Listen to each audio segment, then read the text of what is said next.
Welcome to 9 vibes. మహానగర ప్రజల తాగునీటి సరఫరాలో ముఖ్య భూమిక పోషిస్తున్న కృష్ణా జలాల నీటి నిల్వలపై జలమండలిలో ఆందోళన నెలకొంది.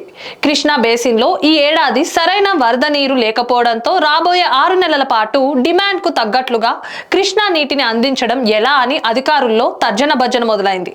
నాగార్జున సాగర్లో 510 అడుగుల నీటి మట్టం ఉంటేనే ఎలిమినేటి మాధవరెడ్డి ప్రాజెక్టు ద్వారా హైదరాబాద్కు తాగునీటిని అందించడానికి ఎత్తిపోతల సాధ్యమవుతుంది.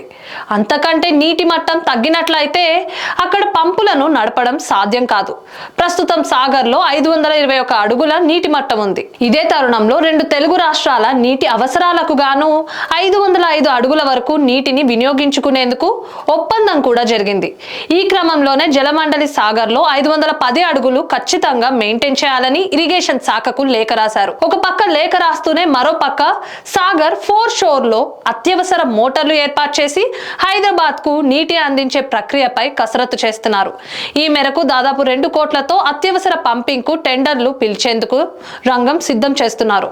షార్ట్ టెండర్ ప్రక్రియను త్వరగా ముగించి రాబోయే 6 నెలల పాటు అత్యవసర పంపింగ్ ద్వారా సాగర్ నుంచి నగరానికి 3 దశల ద్వారా రోజు 270 MGD నీటిని తరలించేందుకు సిద్ధమవుతున్నారు. 2017 సంవత్సరంలో అత్యవసర పంపింగ్ ద్వారా సాగర్ నుంచి నీటి జలాలను తరలించినట్లు అధికారులు గుర్తు చేస్తున్నారు. ఇదిలా ఉంటే వానాకాలం నాగార్జున సాగర్ కు జూలై ఆగస్టుల్లో వరద వచ్చే అవకాశాలున్నాయి.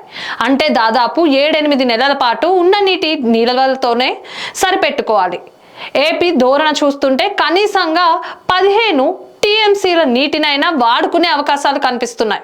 దీంతో రానున్న వేసవిలో అత్యవసర మోటార్లు తప్పవనే వ్యాఖ్యలు అధికార వర్గాల్లో వినిపిస్తున్నాయి. మహానగరానికి తాగునీరు సరఫరా చేస్తున్న Krishna drinking water supply phase 1లో మీరాలం, అలియాబాద్ ఆఫ్టేక్ ప్రాంతం వద్దనున్న 1200 MMDU MS gravity main pipeline కు జంక్షన్ పనులు చేపడుతున్నారు. చంద్రయాన గుట్టలోని సన్నీ గార్డెన్ నుంచి షోయబ్ హోటల్ వరకు బాక్స్ డ్రైన్ పనులకు ఇబ్బందులు లేకుండా ఈ జంక్షన్ పనులు చేస్తున్నారు. 20వ తేదీ ఉదయం 6 గంటల నుంచి 21వ తేదీ ఉదయం 6 గంటల వరకు ఈ పనులు జరుగుతాయని అధికారులు వెల్లడించారు.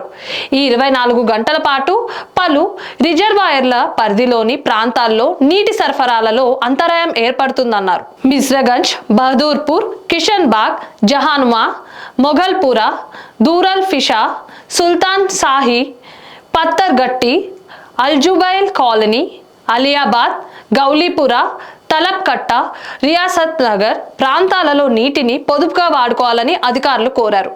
ఇలాంటి మరిన్ని అప్డేట్స్ కోసం స్టే ట్యూన్ టు 9 వైబ్స్.